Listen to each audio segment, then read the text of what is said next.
Maayong adlaw mga boss, and for today's video, another day, another experience na sabang akong i-share kaninyo. Og niana nga time, moadto dayta sa McDonald's aron sa pagkaon kay gibati tagkagutom after sa doctor's consultation.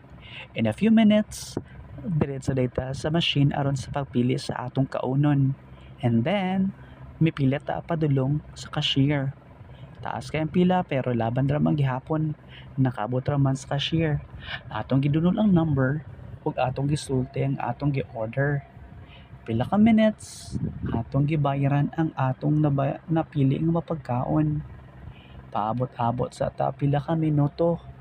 Bahala gutom, kaya pa man. Human ni ana, ato dayong gidawat ang atong resibo nga atong nabayaran.